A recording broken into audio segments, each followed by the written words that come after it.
സമാപന ചടങ്ങിൽ സ്വാഗതം പറയുന്നത് നമ്മുടെ പ്രിയപ്പെട്ട ശ്രീ പി.സി. വിഷ്ണുനാഥ് എം.എൽ.എ. ആണ്. സ്വാഗത പ്രസംഗത്തിനായി അദ്ദേഹത്തെ ക്ഷണിക്കുന്നു.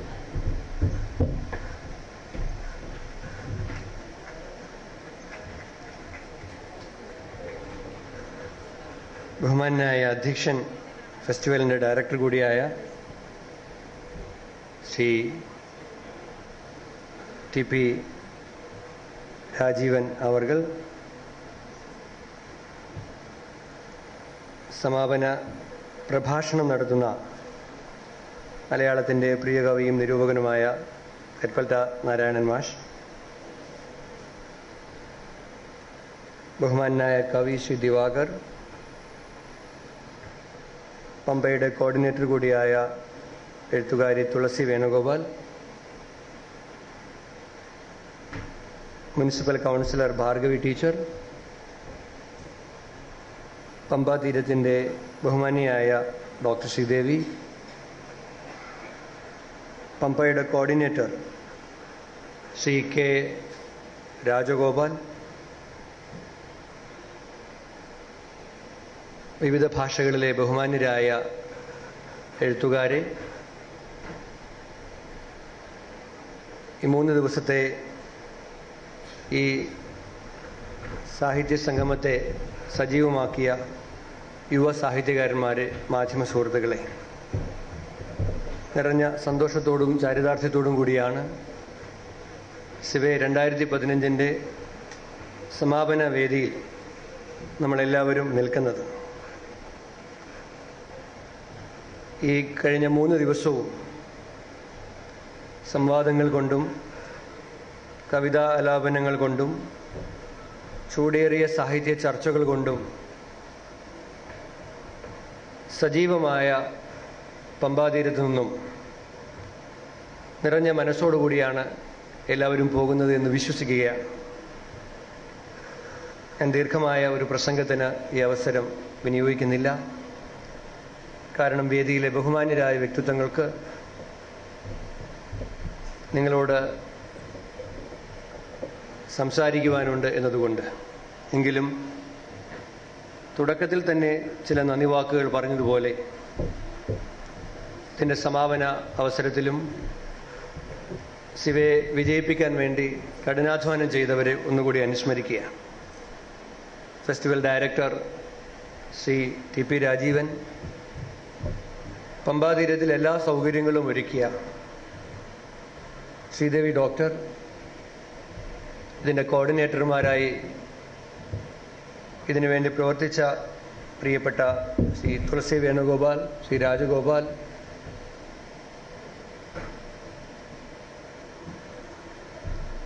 പമ്പയുടെ ഡയറക്ടറായ കനകാഹമ്മയോടൊപ്പം ഞാൻ പറയുമ്പോൾ ഞാനെന്തെങ്കിലും പറഞ്ഞു ഭാര്യയ്ക്ക് വേണ്ടി പറയുന്നതാണെന്ന് വിചാരിക്കും. അതുകൊണ്ട് അർഹമായ കാര്യം പോലും പറയാൻ പറ്റുന്നില്ല. എങ്കിലും കനക, പാർവതി, ശ്രുതി കഴിഞ്ഞ 2 മാസമായി ഇതിനെ സജീവമാക്കാൻ വേണ്ടി അവർ നടത്തിയ പ്രവർത്തനങ്ങൾ, 2-3 ദിവസമായ അവർക്കൊപ്പമുള്ള മറ്റ് സുഹൃത്തുക്കൾ, ശ്രീ വരുൺ അടക്കമുള്ള ഇതിനെ ലോജിസ്റ്റിക്സ് എല്ലാം നൽകി എല്ലാ പിന്തുണയും നൽകിയ ഒരുപാട് ചെറുപ്പക്കാരായ സുഹൃത്തുക്കൾ, ശ്രീ അജിത്ത് അടക്കം, പുഷ്യൻ്റെ പ്രിയപ്പെട്ട വേണുചേട്ടനും സൗമ്യയും ആനന്ദും മറ്റ് സഹപ്രവർത്തകർ, ജിതേഷും ജോജിയണ്ണനും പോലെയുള്ള സുഹൃത്തുക്കൾ, കൽപ്പറ്റ നാരായണ മാഷിനെ പോലെ വളരെ മുതിർന്ന എഴുത്തുകാർ, നോർത്ത് ഈസ്റ്റിൽ നിന്നുള്ള റൈറ്റേഴ്സ് എല്ലാം കുറേയധികം പേർ ഇവിടെ നിന്നും പോയി കഴിഞ്ഞു. അവരെല്ലാം നിറഞ്ഞ മനസ്സോടുകൂടിയാണ് ഇവിടെ നിന്നും മടങ്ങിയിരിക്കുന്നത് എന്നത് നമുക്കെല്ലാം ഏറെ സന്തോഷവും അഭിമാനവും നൽകുന്ന കാര്യമാണ്. ആദ്യത്തെ സെഷൻ മുതൽ guns and guitars, literature revolt and the question of identity, യഥാർത്ഥത്തിൽ ഫസ്റ്റ് സെഷൻ ചൂടേറിയ ചർച്ചയായിരുന്നു. ചൂട് പിടിപ്പിച്ചു എന്ന് പറയാം അക്ഷരാർത്ഥത്തിൽ. 8:30 മണിക്കും ഇവിടുത്തെ പ്രതിനിധികൾ, നമ്മുടെ യുവ സാഹിത്യകാരന്മാരടക്കമുള്ളവർ ധ്രുവ ഹസാരികയോടും ജാൻവി ബർവയോടും മിത്ര ഫുക്കനോടുമെല്ലാം ആവർത്തിച്ചു ചോദ്യങ്ങൾ ചോദിക്കുകയായിരുന്നു. അവരൊരു മടി കൂടാതെ മറുപടികൾ പറഞ്ഞുകൊണ്ടിരിക്കുകയായിരുന്നു. പിന്നെയുള്ള ഓരോ സെഷനുകളും ഏറ്റവും ഒടുവിൽ ഇത് അവസാനിക്കാൻ തന്നെ വൈകുന്ന തരത്തിലേക്ക്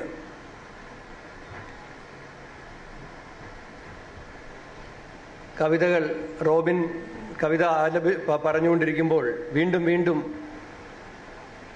ഈ സമാപനം തന്നെ വേണ്ട, കവിത കേട്ടാൽ മതി എന്ന് പറഞ്ഞുകൊണ്ട് സദസ്സ് ആവശ്യപ്പെടുന്ന ഒരു അനുഭവം. സമാപനം കുറച്ച് കഴിഞ്ഞിട്ട് മതി, പാടിയ കവിത ഒന്നുകൂടി പാടണം എന്ന് ആവശ്യപ്പെടുന്ന ഒരു അനുഭവം ഞാനും രാജഗോപാലും ഒക്കെ അവിടെ നിന്ന് കേൾക്കുകയായിരുന്നു. അദ്ദേഹത്തിൻ്റെ ഒടുവിലത്തെ കവിത നോർത്ത് ഈസ്റ്റിൻ്റെ രാഷ്ട്രീയത്തെ കൂടി അടയാളപ്പെടുന്നതാണ്. കാരണം അവിടെ പട്ടാളത്തിൻ്റെ അമിതാധികാരമുള്ള ഒരു സ്ഥലമാണ്. 3 സഹോദരിമാർ ഉടുതുണിയില്ലാതെ അവരുടെ പ്രതിഷേധം ലോകത്തെ അറിയിച്ചപ്പോൾ വല്ലാതെ മനസ്സ് കുലുങ്ങിപ്പോയവരാണ് നമ്മളെല്ലാം. വസ്ത്രമില്ലാതെ നിന്നുകൊണ്ട് അവരുടെ ഒരു പ്രതിഷേധം മാധ്യമങ്ങളിൽ കൂടി നമ്മൾ കണ്ടപ്പോൾ വല്ലാതെ അവരുടെ മനസ്സിനോടൊപ്പം നമ്മൾ ഐക്യപ്പെട്ടിട്ടുണ്ട്. അദ്ദേഹം ഒരു തീവ്രവാദി എന്ന് സംശയിക്കപ്പെട്ട് തെരഞ്ഞു ചെല്ലുന്ന ഒരു ചെറുപ്പക്കാരൻ കൊല്ലാൻ വന്ന പട്ടാളക്കാരോട് പറയുന്നു, നിങ്ങളുടെ കയ്യിലുള്ള ആയുധം മെയ്ഡ് ഇൻ ഇന്ത്യയാണോ? അപ്പോൾ പറയുന്നു, നിങ്ങൾ എന്നെ കൊല്ലണമെങ്കിൽ ഒരു ഇന്ത്യൻ ബുള്ളറ്റ് കൊണ്ടേ എന്നെ നിങ്ങൾക്ക് കൊല്ലാൻ കഴിയുകയുള്ളൂ. അവർ പകച്ചുപോയി. അവരുടെ കയ്യിലുള്ള ആയുധങ്ങൾ ജർമ്മൻ തോക്കാണ്, അമേരിക്കൻ തോക്കാണ്, റഷ്യൻ തോക്കാണ്. പറയുന്നു, എന്നെ കൊല്ലണമെങ്കിൽ ഒരു ഇന്ത്യൻ ബുള്ളറ്റ് കൊണ്ട് മാത്രമേ ഞാൻ മരിക്കാൻ തയ്യാറുള്ളൂ എന്ന് പറയുമ്പോൾ ആ ചെറുപ്പക്കാരനെ കൊല്ലാതെ ഉപേക്ഷിച്ച് പട്ടാളക്കാരൻ അയാളുടെ വീട്ടിൽ നിന്നും മടങ്ങുന്ന കവിത വീണ്ടും വീണ്ടും ചൊല്ലുവാൻ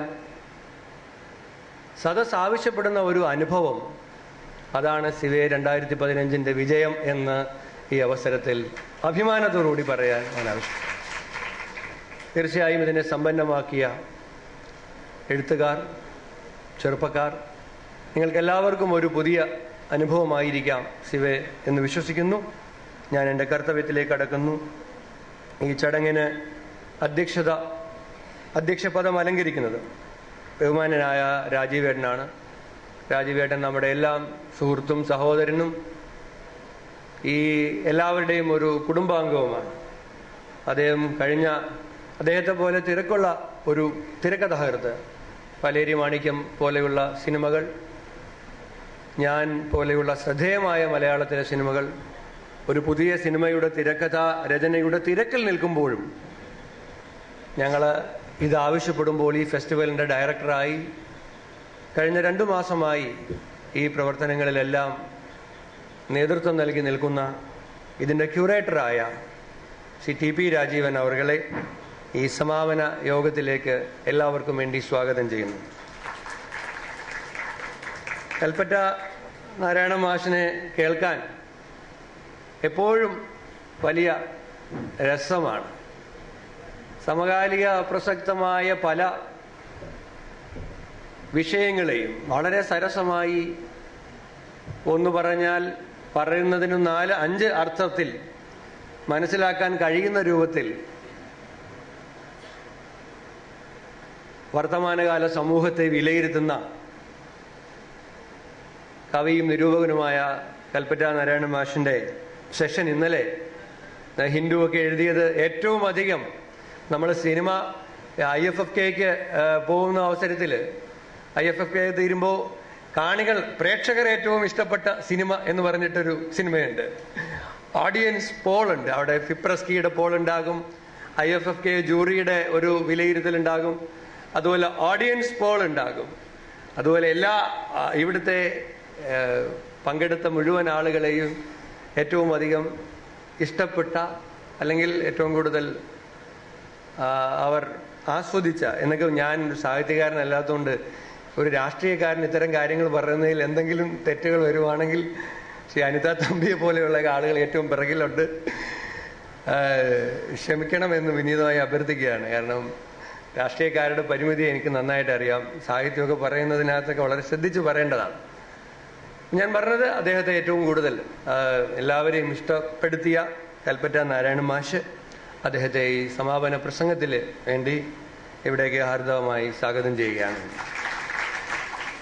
ശ്രീ ദിവാകർ വളരെ മനോഹരമായി അദ്ദേഹത്തിൻ്റെ സെഷൻ നമ്മളെല്ലാം ഇവിടെ നിന്നും അതിൽ വളരെ സജീവമായി പങ്കെടുത്തതാണ്. കഴിഞ്ഞ 3 ദിവസമായി നമുക്കൊപ്പം വളരെ സജീവമായി നമുക്കൊപ്പം നിൽക്കുന്ന പ്രിയങ്കരനായ കവി ശ്രീ ദിവാകരനെ ഞാൻ എല്ലാവർക്കും വേണ്ടി സ്വാഗതം ചെയ്യുകയാണ്. തുളസി വേണുഗോപാൽ പമ്പയുടെ ഒരു ഭാഗമാണ്. Pampa people for performing arts and more ഇത് ആരംഭിക്കുന്ന സമയം മുതൽ പമ്പയ്ക്കൊപ്പം നിൽക്കുന്ന, അതിനെ പിന്തുണയ്ക്കുന്ന, അതിലൊരാളായ ശ്രീ തുളസി വേണുഗോപാൽ കഴിഞ്ഞ വർഷത്തെ പമ്പയുടെ സിവയുടെ പ്രവർത്തനങ്ങളിൽ ഇതേപോലെ ഒരു രാജീവേട്ടൻ നിർവഹിച്ച ജോലി നിർവഹിച്ചൊപ്പം ഉണ്ടായിരുന്നതാണ്. ശ്രീ തുളസി വേണുഗോപാലിനെ എല്ലാവർക്കും വേണ്ടി സ്വാഗതം ചെയ്യുകയാണ്. ഭാർഗവി ടീച്ചർ ഈ ഒരുക്കങ്ങളൊക്കെ തുടങ്ങിയ സമയത്തെ ഇവിടെ പന്തൽ എടുത്തു തുടങ്ങിയപ്പോൾ തന്നെ ടീച്ചർ ഇവിടെ വന്നു ഇതിൻ്റെ ഒരുക്കങ്ങളൊക്കെ വിലയിരുത്തി എന്തെല്ലാം സഹായം വേണമോ അതെല്ലാം നൽകാനുള്ള സന്നദ്ധത അറിയിച്ചു. ഭാർഗവി ടീച്ചറിനെ ഇവിടേക്ക് സ്വാഗതം ചെയ്യുകയാണ്. ശ്രീദേവി ഡോക്ടർ കഴിഞ്ഞ വർഷം സിവ ആദ്യം തുടങ്ങുമ്പോൾ തന്നെ ഇവിടെ തുടങ്ങാനാണ് തീരുമാനിച്ചത്.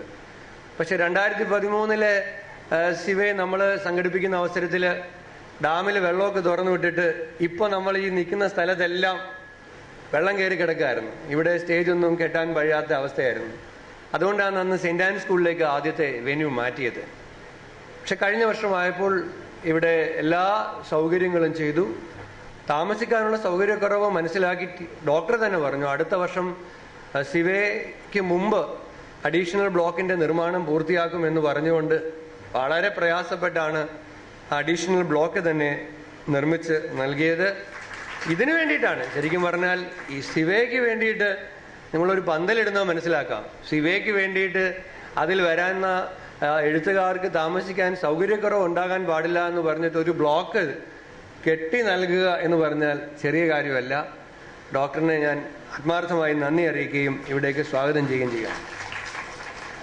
രാജഗോപാലെ ഈ കുടുംബത്തിലെ ആദ്യം മുതലേയുള്ള ഒരു അംഗമാണ്. പമ്പയുടെ കോർഡിനേറ്ററാണ്. ഈ സിവയെ മാത്രമല്ല സിവയുടെ ഒപ്പം സംഘടിപ്പിക്കപ്പെട്ട എല്ലാ പരിപാടികളുടെയും നേതൃത്വം വഹിച്ചത് രാജഗോപാലാണ്. ഇവിടെ ഒരു വിവർത്തന ശില്പശാല ഉണ്ടായിരുന്നു. അതിനുശേഷം കുട്ടികൾ കവിതാരചനാ മത്സരം സംഘടിപ്പിച്ചു. ഷാജി സാറ് അതുപോലെ രാജഗോപാലും ആ കാര്യങ്ങൾക്ക് നേതൃത്വം കൊടുത്തു. അതുപോലെ കവിയും കാലവും എന്ന പേരിൽ ഒരു കവി സംഗമം നമ്മുടെ സത്രത്തിൽ വെച്ച് സംഘടിപ്പിച്ചു PWDയുടെ. അങ്ങനെ ഇതിൻ്റെ മുന്നൊരുക്കങ്ങൾക്കെല്ലാം നേതൃത്വം കൊടുത്ത് ഈ കുടുംബത്തിലെ ഒരു പ്രധാനപ്പെട്ട അംഗമായി ശ്രീ രാജഗോപാൽ ഉണ്ടായിരുന്നു. നമ്മുടെ നാട്ടിലെ ഏറ്റവും പ്രധാനപ്പെട്ട എഴുത്തുകാരനും കവിയുമെല്ലാമായ പ്രിയങ്കരനായ ശ്രീ രാജഗോപാലിനെ ഈ വേദിയിലേക്ക് എല്ലാവർക്കും വേണ്ടി സ്വാഗതം ചെയ്യുകയാണ്. പങ്കെടുക്കാൻ എത്തിയിട്ടുള്ള എഴുത്തുകാർ ഒരുപാട് പേരുണ്ട്. എല്ലാവരുടെയും പേര് പറയുക സമയത്തിൻ്റെ കുറവുണ്ടായതുകൊണ്ട് ഞാൻ അതിലേക്ക് കടക്കുന്നില്ല. ഉദ്ഘാടനം ചെയ്ത CS ലക്ഷ്മി ഇപ്പോഴും നമ്മളോടൊപ്പമുണ്ട്. 3ാമത്തെ ദിവസവും വളരെ സജീവമായി എല്ലാവർക്കും സന്തോഷവും ആഹ്ലാദവും ആവേശവും എല്ലാം നൽകിക്കൊണ്ട് നമ്മുടെ ഇടയിൽ ഇപ്പോഴുമുണ്ട്. ഈ സമാപന സമ്മേളനത്തിലുമുണ്ട്. CS ലക്ഷ്മി അടക്കമുള്ള മുഴുവൻ എഴുത്തുകാരെയും ഞാൻ ഈ അവസരത്തിൽ അവരെല്ലാം അഭിവാദ്യം ചെയ്യുന്നു. ഇവിടെ ആദ്യ ദിവസം അമ്പലപ്പുഴ സുരേഷ് വർമ്മയുടെ ഓട്ടൻതുള്ളൽ വളരെ ശ്രദ്ധേയനായ ഓട്ടൻതുള്ളൽ കലാകാരനാണ്. എല്ലാവർക്കും ഇഷ്ടപ്പെട്ടു. അദ്ദേഹത്തെ ഓർക്കുന്നു. ആറ്റൂർ രവിവർമ്മയെക്കുറിച്ചുള്ള മനോഹരമായ ഒരു സിനിമ ഇന്നലെ ഇവിടെ പ്രദർശിപ്പിച്ചു. നമ്മുടെ ഫെസ്റ്റിവൽ ബുക്കിൻ്റെ എഡിറ്ററും ഈ ഫെസ്റ്റിവലിൻ്റെ തുടക്കം മുതൽ നമ്മളോടൊപ്പം ഇതിൻ്റെ ഒരു പ്രധാന സംഘാടകനായിട്ടുള്ള പ്രിയങ്കരനായ കവി അൻവർ അലി അദ്ദേഹത്തിനെ ഞാൻ പ്രത്യേകം ഈ അവസരത്തിൽ ഓർക്കുന്നു, അനുസ്മരിക്കുന്നു. അദ്ദേഹവും ഇതിനോടൊപ്പം ഇതിനെ വിജയിപ്പിക്കാനുണ്ടായിരുന്നു. ഇതിൻ്റെ പിന്നിൽ ഞാൻ പറഞ്ഞല്ലോ, വരുണിൻ്റെ നേതൃത്വത്തിൽ ഒരു ചെറുപ്പക്കാരുടെ ഒരു വലിയ സംഘമാണ്. ഇതിൻ്റെ അക്കോമഡേഷൻ ആണെങ്കിലും അതുപോലെ മറ്റ് പ്രവർത്തനങ്ങളാണെങ്കിലും ട്രാൻസ്പോർട്ടേഷൻ ആണെങ്കിലും ഇത്രയും അധികം ആളുകളെ ഒരു ചെറിയ പട്ടണത്തിൽ ഉൾക്കൊള്ളുക. നമുക്കാണെങ്കിൽ ഇവിടെ സമീപ സ്ഥലങ്ങളിൽ പോലും കൊണ്ടുപോയി താമസിപ്പിക്കേണ്ടി വന്നു. കാരണം അത്രയധികം എഴുത്തുകാരും എല്ലാം വന്ന ഒരു ചടങ്ങായതുകൊണ്ട്. അപ്പോൾ അതുകൊണ്ട് അതിനെല്ലാം ഒരു ചെറുപ്പക്കാരുടെ ഒരു വലിയ സംഘം ഇവിടെ പ്രവർത്തിച്ചു. അവരെ ഞാൻ പ്രത്യേകമായി ഈ അവസരത്തിൽ അവരെ ഓർക്കുകയാണ്, വരുണിനെയും അവരുടെ സഹപ്രവർത്തകരെയും. ബെന്യാമിൻ നമ്മൾ ആദ്യ ദിവസം മുതലുണ്ടായിരുന്നു, പ്രത്യേകമായി അദ്ദേഹത്തെ ഓർക്കുകയാണ്. അതോടൊപ്പം DC ബുക്സ് ഇവിടെ പുസ്തകശാല ക്രമീകരിച്ചു. DC ബുക്സിനോടും രവി DCയോടും അതിൻ്റെ പ്രവർത്തകരോടും എല്ലാമുള്ള നന്ദി ഈ അവസരത്തിൽ ഔപചാരികമായ നന്ദി ഉണ്ടെങ്കിലും ഞാൻ എൻ്റെ ഒരു കടമ എന്ന നിലയിൽ അത് അറിയിക്കുകയാണ്. മാധ്യമങ്ങൾക്ക് യഥാസമയം വാർത്തകൾ കിട്ടാൻ വേണ്ടി പ്രവർത്തിച്ച സജീവമായ ഒരു മീഡിയ സെന്റർ ഇവിടെ ഉണ്ടായിരുന്നു. വേണിച്ചേട്ടനെയും ടീം അംഗങ്ങളെയും എല്ലാവരെയും ഞാൻ ഈ അവസരത്തിൽ അഭിവാദ്യം ചെയ്യുന്നു. യൂത്ത് വെൽഫെയർ ബോർഡ് ആണ് ഈ വർഷവും കഴിഞ്ഞ വർഷവും ഈ പ്രവർത്തനങ്ങൾക്കെല്ലാം തന്നെ നേതൃത്വം നൽകി. യൂത്ത് വെൽഫെയർ ബോർഡിന്റെ നേതൃത്വത്തിലാണ് ഈ വർഷത്തെ സിവെ സംഘടിപ്പിച്ചത്. കഴിഞ്ഞ 2 വർഷവും സാഹിത്യ അക്കാദമി ആയിരുന്നെങ്കിൽ ഇത്തവണ പൂർണ്ണമായും യൂത്ത് വെൽഫെയർ ബോർഡിന്റെ നേതൃത്വത്തിലാണ് സിവെ സംഘടിപ്പിച്ചത്. ആദ്യ ദിവസം തന്നെ മെമ്പർ സെക്രട്ടറി ഉണ്ടായിരുന്നു. ഇന്നലെ വൈസ് ചെയർമാൻ PS പ്രശാന്ത് ഉണ്ടായിരുന്നു. 3 ദിവസവും ഡിസ്ട്രിക്ട് ഓഫീസർ ശ്രീമതി ചന്ദ്രികയും ദിൽജിത്തും മറ്റ് കോർഡിനേറ്റേഴ്സും സജി പ്രത്യേകമായി അവരെല്ലാവരും ഇതിനെ ഒരു പരാതിയും ആർക്കും കൊടുക്കാൻ ഇട നൽകാത്ത വിധത്തിൽ ശ്രീമതി ചന്ദ്രിക, ദിൽജിത്ത്, സജി തുടങ്ങിയ ടീം അംഗങ്ങൾ അവരെല്ലാം പ്രവർത്തിച്ചു. അപ്പോൾ ഇത് ഒരുപാട് പേര് ഒരുപോലെ പ്രവർത്തിച്ചതുകൊണ്ടാണ് നമുക്ക് ഈ രൂപത്തിൽ ഇതിനെ വിജയിപ്പിക്കാൻ കഴിഞ്ഞത്. യുവ സാഹിത്യകാരന്മാർക്കെല്ലാം ഇതൊരു പുതിയ അനുഭവമായിരിക്കാം ഞാൻ കരുതുന്നു. വലിയ ഒരു എക്സ്പീരിയൻസ് ആണ് എല്ലാവർക്കും ലഭിച്ചിരിക്കുന്നത്. തീർച്ചയായും സിവെ 2016 നമ്മൾ വീണ്ടും ആകാംക്ഷയോടും സന്തോഷത്തോടും കാത്തിരിക്കുകയാണ്. എന്നോട് പമ്പയുടെ ഡയറക്ടർ ഒരു കാര്യം അനൗൺസ്മെന്റ് അറിയിക്കാൻ പറഞ്ഞത്, ഈ വർഷം നോർത്ത് ഈസ്റ്റ് ആണ് ഫോക്കസ് എങ്കിൽ അടുത്ത വർഷം മലയാളം തമിഴ് ആണ് ഫോക്കസ്. തമിഴിൽ എഴുതുന്ന എഴുത്തുകാരായിരിക്കും. ഇപ്പോൾ നോർത്ത് ഈസ്റ്റിലെ പോലെ പങ്കെടുക്കാൻ വന്നതിൽ ഏറ്റവും കൂടുതൽ പങ്കെടുക്കുന്നത് തമിഴിൽ എഴുതുന്ന എഴുത്തുകാരായിരിക്കും. നോർത്ത് ഈസ്റ്റിൽ നിന്നും എല്ലാ വർഷവും ഇപ്പോൾ കന്നഡയിൽ നിന്നും 3-4 പേര്, കഴിഞ്ഞ വർഷം കന്നഡയ്ക്കായിരുന്നു, അതുപോലെ നോർത്ത് ഈസ്റ്റിൽ നിന്നും 2-3 പ്രധാനപ്പെട്ട എഴുത്തുകാരെ മറ്റെഴുത്തുകാരെയും കൂടെ ചേർത്തുകൊണ്ടായി. ഇത്രയും മാത്രം പറഞ്ഞുകൊണ്ട് അല്പം അധികരിച്ചു പോയെങ്കിൽ ക്ഷമ ചോദിച്ചുകൊണ്ട് എൻ്റെ സ്വാഗത പ്രസംഗത്തിൽ നിന്നും ഞാൻ വിടവാങ്ങുന്നു. ആരെയെങ്കിലും ഓർക്കാൻ വിട്ടുപോയിട്ടുണ്ടെങ്കിൽ ക്ഷമിക്കണമെന്നുകൂടി അറിയിച്ചുകൊണ്ട് എന്നെ വാക്കുകൾ അവസാനിപ്പിക്കുന്നു. നമസ്കാരം.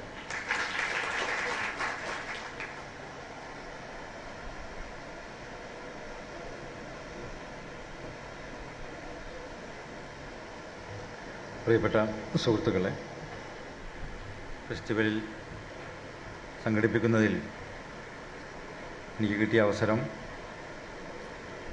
തന്നതിന് പമ്പയുടെ പ്രവർത്തകരോട് നന്ദി പറയുന്നതോടൊപ്പം എനിക്ക് പറയാനുള്ള ചില കാര്യങ്ങൾ ഞാൻ ആദ്യ ദിവസം തന്നെ സൂചിപ്പിച്ചിട്ടുണ്ട്. ഇന്ന് ഈ ഉപസംഹാര പ്രസംഗം നടത്തുന്നത് കൽപ്പറ്റ നാരായണനാണ്. അതുകൊണ്ട് ഞാൻ വിശദമായി സംസാരിക്കുന്നില്ല. പക്ഷേ ഇവിടുത്തെ പ്രധാനപ്പെട്ട 2 അനുഭവങ്ങൾ പറയാതെ ഇരിക്കുന്നത് ശരിയായിരിക്കില്ല. ഇവിടുന്ന് ഇന്ന് പങ്കെടുത്ത പല എഴുത്തുകാരും, പ്രത്യേകിച്ച് നോർത്ത് ഈസ്റ്റിൽ നിന്ന് വന്ന വടക്ക് കിഴക്കൻ മേഖലയിൽ നിന്ന് വന്ന എഴുത്തുകാർ പലരും പറഞ്ഞത്, ഒരുപക്ഷെ ഔപചാരികമായി അങ്ങനെ ആരും പറയും, പക്ഷെ അങ്ങനെയല്ല. നമുക്കൊരാൾ സംസാരിക്കുമ്പോൾ കണ്ണിൽ നോക്കിയാൽ അറിയാം അത് സത്യമാണോ ഉള്ള വാക്കാണോ എന്നുള്ളത്. ഞാനിത് പറയുമ്പോൾ അവരെ കണ്ണിൽ നോക്കിയപ്പം അതെനിക്ക് തോന്നി അത് ആത്മാർത്ഥം, അവരുടെ ഉള്ളിൽ നിന്ന് വരുന്ന വാക്കാണ്. ഒരു കിണറിൽ നോക്കിയാൽ അറിയാം അതിൻ്റെ ആഴം, എത്രമാത്രം നമ്മളതിൽ പ്രതിഫലിക്കുന്നു, ചന്ദ്രൻ സൂര്യൻ പ്രതിഫലിക്കുന്നു എന്നുള്ളതുപോലെ തന്നെ. അത് പറഞ്ഞൊരു വാക്ക്, കഴിഞ്ഞ 10 വർഷമായി ഇത്ര ഹൃദ്യമായിട്ടുള്ള ഒരു സാഹിത്യ എഴുത്തുകാര സംഗമത്തിൽ ഞങ്ങൾ പങ്കെടുത്തിട്ടില്ല. ഇതിലും വിപുലമായ സന്നാഹത്തോടു കൂടിയിട്ട് ഞങ്ങൾ പോയിട്ടുണ്ട്, പലയിടത്ത് വെച്ചിട്ടും. പക്ഷേ ഇത്ര നല്ല ഏറ്റവും ചെറിയ കാര്യങ്ങളിൽ പോലും ഇതിൻ്റെ സംഘാടകർ എടുക്കുന്ന താല്പര്യം, ഒരു കാര്യത്തിലും അതിൽ അവർ വീഴ്ച വരുത്തുന്നില്ല. മാത്രമല്ല ഓരോ സെഷനുകളിലും ഓരോ സംവാദ സ്റ്റേജിലും പങ്കെടുക്കുന്ന ആളുകളുടെ ആ വിഷയത്തിലുള്ള അറിവ്, അതിൻ്റെ ആഴം, അവരുടെ സന്നദ്ധത, മുൻവിധിയില്ലായ്മ, അതിൻ്റെ സുതാര്യത, ഇതൊക്കെ അവർക്ക് വളരെ ഹൃദ്യമായി എന്ന് പറഞ്ഞു. അത് നമുക്ക് സന്തോഷിക്കാം. അത് ചെങ്ങന്നൂരിൻ്റെ ഒരു വലിയ നന്മയാണ് എന്നുള്ള കാര്യം. രണ്ടാമതൊരു പറഞ്ഞത്, ഈ വേദിക്കടുത്ത് കൂടി ഇങ്ങനെ ഒരു നദി, പമ്പാ നദി ഒഴുകുന്നു.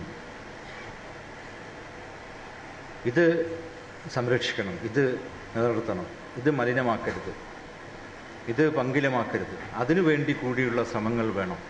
അങ്ങനെ പമ്പ എന്ന് പറയുന്നത് ഈ സാംസ്കാരിക കൂടിച്ചേരലിനോടൊപ്പം തന്നെ ഈ നദിയുടെ സാന്നിധ്യം കൂടിയിട്ട്, കാരണം ലോകത്ത് എവിടെയാണെങ്കിലും സംസ്കാരങ്ങളും സാഹിത്യവും സംഗീതവും നൃത്തവും ഒക്കെ ഉണ്ടായിട്ടുള്ളത് നദീതീരത്തടങ്ങളിലാണ്. അതിൻ്റെ ഒരു അനുഗ്രഹം കൂടി ഇവിടെയുണ്ട്. ഇന്ന് ഇങ്ങോട്ട് വരുമ്പോൾ മറ്റൊരു കാര്യം കൂടി ഞാൻ ചെങ്ങന്നൂരിനെ പറ്റി മനസ്സിലാക്കി. ചെങ്ങന്നൂർ വിഗ്രഹ നിർമ്മാണത്തിൽ വളരെ സവിശേഷമായ കഴിവുള്ള കുടുംബങ്ങളുണ്ട് പോലും. ശബരിമലയിലെ തങ്കവിഗ്രഹം നിർമ്മിച്ചത് ചെങ്ങന്നൂരിലാണ്. വിഗ്രഹം എന്ന് പറഞ്ഞാൽ ഇമേജാണ് കവിതയുടെ അടിസ്ഥാനം. ഇമേജുകളുടെ ഭാഷയാണ് കവിത, ഇമേജുകളുടെ ഭാഷയാണ് സിനിമ, ഇമേജുകളുടെ ഭാഷയാണ് ചിത്രകല. ഇമേജാണ് അതിൻ്റെ ഒരു സംസ്കാരത്തിൽ കൈമാറ്റം ചെയ്യപ്പെടുന്നത്. ബിംബങ്ങളാണ്, ഇമേജാണ്. അപ്പോൾ അതിൻ്റെ കൂടി ഒരു ശില്പചാതുരി, വൈദഗ്ധ്യമുള്ള ഒരു സംസ്കാരം ഈ പമ്പാ തീരത്തിനുണ്ട്. അതും കൂടി നമ്മൾക്ക് അത്തരത്തിലുള്ള വളരെ ആഴത്തിലുള്ള ഈടുവെപ്പുകൾ നമ്മൾ സംരക്ഷിക്കേണ്ട ആവശ്യമുണ്ട്. ആ അർത്ഥത്തിലൊക്കെ തന്നെ വലിയ അർത്ഥങ്ങളുള്ള, വ്യാപ്തികളുള്ള ഒരു തുടക്കമാണിത്. അതോടൊപ്പം തന്നെ മറ്റൊരു കാര്യം എനിക്ക് പറയാനുള്ളത്,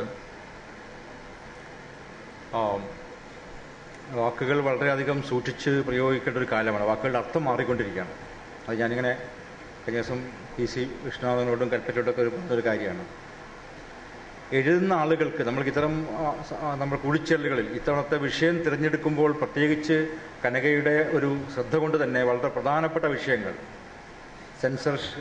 censoring from within and without, storytelling in a polarised society, വിഭാഗീയമായ സമൂഹത്തിൽ കഥ പറയുന്നതിൻ്റെ പറ്റിയിട്ട്, നമ്മൾ തന്നെ എഴുത്തിൽ നമ്മളുടെ ഉള്ളിൽ തന്നെ എഴുത്തുകാരൻ സ്വയം സൃഷ്ടിക്കുന്ന നിയന്ത്രണവും പുറമേ നിന്നുള്ള നിയന്ത്രണങ്ങൾ, ഇങ്ങനെ സമകാലികമായ രാഷ്ട്രീയ സാഹചര്യത്തിൽ വളരെ സാർത്ഥകമായ, അർത്ഥവത്തായ, കൂടുതൽ ആലോചനകൾ വേണ്ട വിഷയങ്ങളാണ് നമ്മൾ ചർച്ച ചെയ്തത്.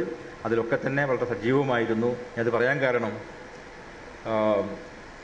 അർത്ഥങ്ങളിങ്ങനെ മൊത്തം മാറിക്കൊണ്ടിരിക്കുകയാണ്. ഇനി എത്രമാത്രം പണ്ടൊക്കെ വീട്ടിൽ നിന്ന് രാത്രി പുറത്തു പോകുമ്പോൾ നമ്മുടെ മുത്തശ്ശിയൊക്കെ പറയും, സൂക്ഷിക്കണം, രാത്രിയാണ്, ഇഴജീവികൾ ഇറങ്ങുന്ന കാലമാണ്, അതുകൊണ്ട് സൂക്ഷിച്ചേ പോകാവൂ, കയ്യിൽ ടോർച്ച് വേണമെന്നൊക്കെ പറയും. അതേപോലെ കവിതയും കഥയും പുസ്തകം തുറക്കുന്ന കുട്ടികളോട് സൂക്ഷിച്ചു വായിക്കണം, അപകടം പതിയിരിക്കുകയാണ് പുസ്തകങ്ങളിൽ എന്ന് പറയേണ്ട കാലമാണ് ഇപ്പോൾ. ഇപ്പം ഞാൻ പറയാം, കണ്ണീരെന്ന് പറഞ്ഞൊരു വാക്ക് ഇതിൻ്റെ അർത്ഥം ഈ അടുത്ത് മാറി. നമുക്കറിയാം കണ്ണുനീർ, നമ്മൾ എത്രയോ വർഷമായിട്ട് നാലാപ്പാട്ട് നാരായണന്റെ കണ്ണുനീർ തുള്ളി തൊട്ടിങ്ങോളം നമ്മൾ കണ്ണുനീരിനെ പറ്റി അറിയാം. കണ്ണയെ മടങ്ങുക എന്ന് കുമാരനാശാനൊക്കെ പറഞ്ഞിട്ടുണ്ട്. പക്ഷേ ഈ അടുത്താണ് ഞാൻ ഹിന്ദു പത്രം വായിച്ചപ്പോഴാണ് കണ്ണുനീരിൻ്റെ പുതിയ ഒരർത്ഥം കിട്ടിയത്. ആ അർത്ഥം മാറ്റിയ ആൾ അനിൽ D. അംബാനി എന്ന് പറയുന്ന വ്യവസായിയാണ്. അദ്ദേഹത്തിൻ്റെ ഒരു ലേഖനം ആരംഭിക്കുന്നത് ഇങ്ങനെയാണ്. അനിൽ D. അംബാനിയുടെ ഇന്ത്യൻ പ്രധാനമന്ത്രിയുമായി അദ്ദേഹമുള്ള ഒരു കൂടിക്കാഴ്ചയിൽ ഇന്ത്യൻ പ്രധാനമന്ത്രി അനിൽ D. അംബാനിയോട് പറയാണ്, Anil, do you know even the tears that we shed are not ours. ഞെട്ടിപ്പോയി ഞാൻ. ഇത്രമാത്രം അർത്ഥവത്തായ ഒരു വാചകം ഇന്ത്യൻ പ്രധാനമന്ത്രി പറയോ? പ്രിയപ്പെട്ട അനിൽ, നാം പൊഴിക്കുന്ന കണ്ണുനീർ പോലും നമ്മുടേതല്ല. എന്തൊരു അർത്ഥവ്യാപ്തി, എന്തൊരു ദാർശനികതയാണ്, എന്തൊരു രാഷ്ട്രീയ സാന്ദ്രതയാണ് ആ വാക്കിനുള്ളത്. നമ്മുടെ കണ്ണുനീർ പോലും നമ്മുടേതല്ല എന്ന് പറയാം. അടുത്ത വാചകമാണ് ഞെട്ടിച്ചത്. Because most of the tear gas shell we explored are imported. നാം പൊട്ടിക്കുന്ന കണ്ണുനീർ വാതക ഷെല്ലുകൾ മുഴുവൻ ഇറക്കുമതിയാണ്. നമുക്ക് എന്തുകൊണ്ട് പൊട്ടിക്കാൻ കണ്ണീർ വാതക ഷെല്ലുകൾ ഇവിടെ ഉണ്ടാക്കിക്കൂടാ എന്നാണ് ഇന്ത്യൻ പ്രധാനം ചോദിക്കുന്നത്. ഞാനപ്പോൾ നമ്മുടെ പഴയ പാവപ്പെട്ട ശ്രീകണ്ഠേശ്വരൻ ശ്രദ്ധ തരാവിലെടുത്ത് മറച്ചു നോക്കി. എന്താണ് കണ്ണുനീർ? പാവം ശ്രീകണ്ഠേശ്വരൻ പറയുന്നു കണ്ണുനീർ അർത്ഥം കണ്ണിൽ നിന്ന് വരുന്ന ഒരു ദ്രാവകം പോരാ. അത് മതിയോ? അത് മാത്രമാണോ കണ്ണുനീര്? കണ്ണിൽ നിന്ന് വരുന്ന ദ്രാവകമല്ലല്ലോ. അപ്പോൾ ശ്രീകണ്ഠേശ്വരത്തിന് അത് പരാജയപ്പെട്ടത് കൊണ്ട് നമ്മുടെ സ്ഥിരമായി സഹായിക്കാറുള്ള സാഹിബിൻ്റെ പുസ്തകം എടുത്തു, ഓക്സ്ഫോർഡ് ഇംഗ്ലീഷ് ഡിക്ഷണറി നോക്കി. എന്താണ് tear? TEAR. A drop of liquid that comes out from one's eye when one cries. കരയുമ്പോൾ കണ്ണിൽ നിന്ന് വരുന്ന ഒരു തുള്ളി ദ്രാവകം. അത് കുറച്ചുകൂടി അടുത്ത് അർത്ഥമാണ്.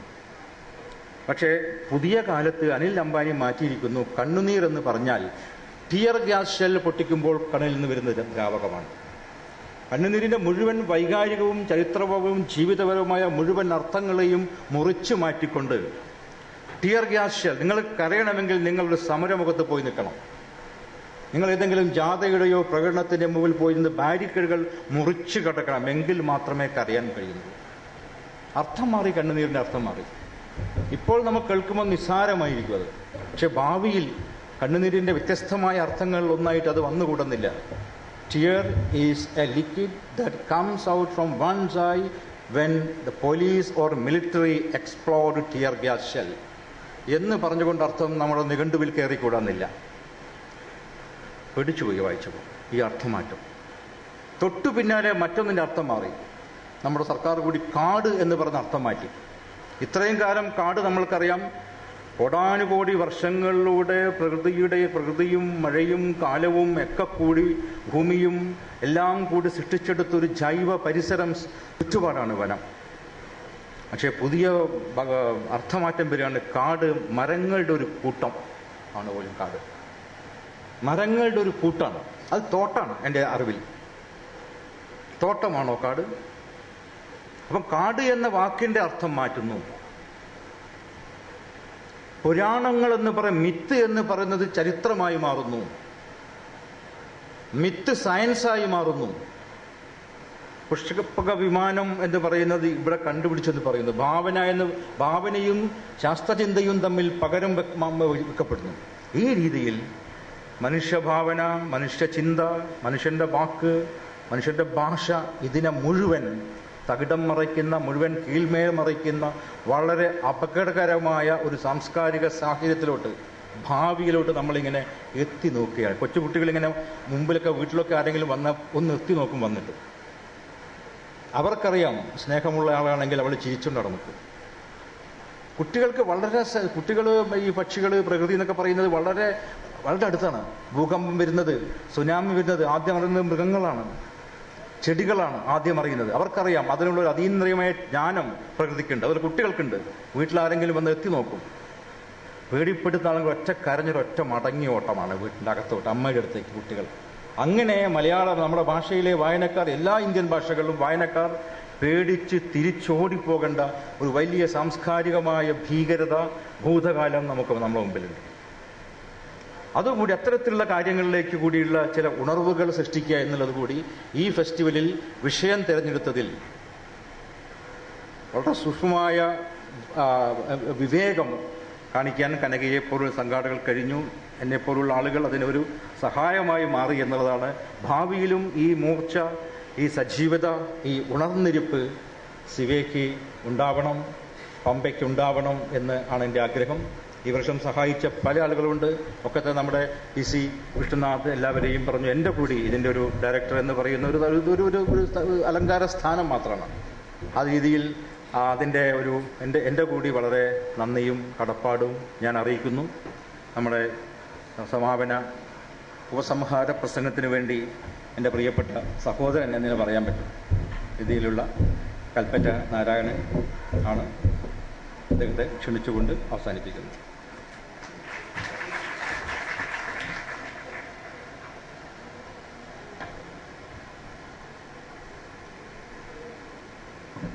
ആദരണീയനായ MLA ശ്രീ PC വിഷ്ണുനാഥ്, ആദരണീയനായ അധ്യക്ഷൻ, എൻ്റെ കൂട്ടുകാരനായ TP രാജീവൻ, ശ്രീ K രാജഗോപാലൻ, വേദിയിലുള്ള ആദരണീയരെ, സുഹൃത്തുക്കളെ, 3 സാധാരണ ചെങ്ങന്നൂർ ദിവസങ്ങളെ അസാധാരണങ്ങളാക്കി ഈ സാഹിത്യ ഉത്സവം അതിൻ്റെ സംഘാടകരെ ഞാൻ ആദ്യമായി അഭിനന്ദിക്കുന്നു. God created the cat so that man might care us, the tiger. ദൈവം പൂച്ചയെ സൃഷ്ടിച്ചു കടുവയെ തലോടുവാൻ വേണ്ടി എന്ന് പറയാം. ഇതൊരു മഹത്തായ സാഹിത്യോത്സവമല്ല, ഒരു വലിയ കടുവയല്ല, എന്നാലും നമുക്ക് തലോലിക്കാൻ പറ്റുന്ന ഒരു കടുവ. അതാണ്. ഇതൊരു ജയ്പൂർ ഫെസ്റ്റിവൽ അല്ല, അങ്ങനെ ആയിക്കൂടാ. ഒരേ സമയം ചെങ്ങന്നൂരിൻ്റെ ഫ്ലേവർ, രുചി ഉള്ളതും അതേസമയം യൂണിവേഴ്സലായ സ്വഭാവങ്ങളുള്ളതും ആയ ഒരു ലിറ്റററി ഫെസ്റ്റിവൽ ആണ് ഇവിടെ നടന്നത്. ചെങ്ങന്നൂരിൻ്റെ സ്വാദ് നല്ലതുപോലെ ഉണ്ടായിരുന്നു ഈ ഫെസ്റ്റിവലിൽ. ഇവിടുത്തെ സദ്യയിൽ, ഇവിടെ ഓട്ടംതുള്ളൽ അവതരിപ്പിച്ച അമ്പലപ്പുഴ സുരേഷ് വർമ്മ എന്ന കലാകാരനിൽ, കൂത്ത് അവതരിപ്പിച്ച കലാകാരനിൽ, PC വിഷ്ണുനാഥിൻ്റെ ആതിഥേയത്വത്തിൽ അപൂർവമാണ് ഒരു ഭാവുകത്വമുള്ള രാഷ്ട്രീയക്കാരൻ എന്ന് പറയുന്നത്. അത്തരം ആളുകൾ ഇനി ഉണ്ടാവില്ലേ എന്ന് ഭയന്ന് കഴിയുന്ന കേരളത്തിലെ ഒരു ഭാവുകത്വമുള്ള രാഷ്ട്രീയക്കാരൻ്റെ സാന്നിധ്യത്തിൻ്റെ സൗന്ദര്യമാണ് നമ്മൾ അനുഭവിച്ചത് ഈ സാഹിത്യോത്സവത്തിൽ എന്നാണ്. ഇത് സാഹിത്യ അക്കാദമി പോലെ ഒന്നിനും നടത്താൻ സാധിക്കില്ല ഇങ്ങനെ ഒരു സാഹിത്യോത്സവം. കാരണം സാഹിത്യ അക്കാദമിക്ക് ഒരുപാട് ബാധ്യതകൾ, എക്സ്പയറി ഡേറ്റ് കഴിഞ്ഞ ഒരുപാട് കള്ള ദൈവങ്ങളെ അവർക്ക് ആദരിക്കേണ്ടിയും ആഘോഷിക്കേണ്ടിയും വരും. ഇതിനൊരു ബാധ്യതയുമില്ല.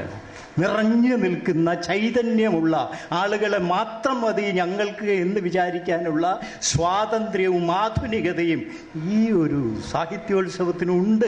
അതിൻ്റെ സാക്ഷാത്കാരം നമുക്ക് തന്ന അഭിമാനവും സൗന്ദര്യവും ആഹ്ലാദവുമാണ് നമ്മളിപ്പോൾ അനുഭവിച്ചു കൊണ്ടിരിക്കുന്നത്. ഇതിൻ്റെ ഓരോ സെഷനും വളരെ വളരെ സജീവമായി തീർന്നിരുന്നു. വളരെ വ്യത്യസ്തങ്ങളായ വിഷയങ്ങൾ ഇവിടെ ഉണ്ടായിരുന്നു. കഥ പറയുന്നതിലൂടെ, അത് പറയാതിരിക്കുന്നതിലൂടെ സമൂഹത്തിന് നഷ്ടപ്പെടുന്ന ഒരു പ്രകാശനശേഷിയെക്കുറിച്ചുള്ള ഉത്കണ്ഠ ഇവിടെ പങ്കുവെക്കപ്പെട്ടിരുന്നു. AK രാമാനുജൻ്റെ ഒരു കഥയുണ്ട്. ഒരു കഥയും കവിതയും വേണ്ട വിധത്തിൽ പ്രകാശിപ്പിക്കപ്പെടും എന്ന് വിചാരിച്ച്, സ്ത്രീ ആയതുകൊണ്ട് അവളുടെ മനസ്സിൽ കയറിക്കൂടിയാൽ അതെല്ലാവരോടും പ്രചരിക്കും അവൾ എന്ന് വിചാരിച്ച് ഒരു പാവം കഥയും കവിതയും കൂടി ഒരു സ്ത്രീയുടെ മനസ്സിൽ കയറിക്കൂടി. കുറേ ദിവസങ്ങൾക്ക് കഴിഞ്ഞിട്ടും അവൾക്ക് ഈ പല പ്രവൃത്തികൾക്കിടയിൽ അവയെ വിസ്മരിച്ചുപോയി. പറയപ്പെടാതായി തീർന്ന ആ കഥയും കവിതയും അവളോട് പ്രതികാരം ചെയ്യാൻ വേണ്ടി എന്ത് ചെയ്തു എന്നറിയോ? ഈ കഥ ഒരു ഓവർകോട്ടായും കവിത ഒരു ചെരുപ്പായും മാറി വീട്ടിന് മുമ്പിൽ നിന്നു. അകത്ത് ഓവർകോട്ടായിട്ട് മാറി, അകത്തു നിന്നു ഒരു കഥ പാട്ടിങ്ങനെ ചെരുപ്പായിട്ട് നിന്നു. ഭർത്താവ് വരുമ്പോൾ ഒരു പുരുഷന്റെ ചെരുപ്പ് വാതിൽക്കൽ സംശയത്തോടെ, ഉത്കണ്ഠയോടെ, ഭയത്തോടെ അയാൾ അകത്തേക്ക് കയറി നോക്കിയപ്പോൾ ഒരു പുരുഷന്റെ കോട്ട് അയാളുടെ ഹാങ്ങറിൽ. സഹിക്കാനാവുമോ? അയാൾ ഭാര്യയെ തെളിവ് കണ്ടിട്ടാ. തെളിവല്ലേ നമ്മുടെ കോടതിക്കൊക്കെ പ്രധാനം, സത്യമല്ലല്ലോ. സത്യം